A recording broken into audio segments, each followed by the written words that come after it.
দই দিয়ে এত সুন্দর রেসিপি যদি না বানাতাম হয়তো জানতেই পারতাম না এই রেসিপিটা এতটা টেস্টি হয়। তার জন্য নিয়েছি এই জল ঝরানো টক দই, কুচানো লঙ্কা, পেঁয়াজ কুচি, ধনেপাতা কুচি, ক্যাপসিকাম কুচি, কাজু আর কিশমিশ কুচানো।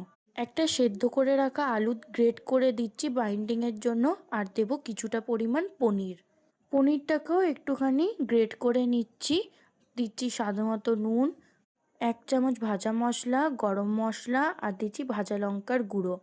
আর বাইন্ডিংটা যদি আরেকটু ভালো হয় তার জন্য দিচ্ছি 2 চামচের মতো কর্নফ্লাওয়ার। সব কিছুকে ভালো করে হাতের সাহায্যে মিক্স করে নেব। আর নিয়েছি ব্রেড ক্রাম্বস। একটুখানি মিক্সচারটা নিয়ে হাতের মধ্যে তেল লাগিয়ে তারপর মিক্সচারটা নিয়ে একটু শেপ দিয়ে ব্রেড ক্রাম্বের মধ্যে কোট করে নেব। দইয়ের টিক্কাগুলো জাস্ট দেখতে এইরকম হবে। তারপর লো টু মিডিয়াম ফ্লেমে তেলটা গরম করে সানফ্লাওয়ার অয়েলের মধ্যে খুব ভালো করে ডিপ ফ্রাই করে নেব। দইয়ের টিক্কাগুলো ভিতর থেকে নরম আর উপর থেকে প্রচণ্ড ক্রিস্পি খেতে হয়। একটু গোল্ডেন ব্রাউন করে ভাজা হলেই হয়ে যাবে দইয়ের টিক্কা।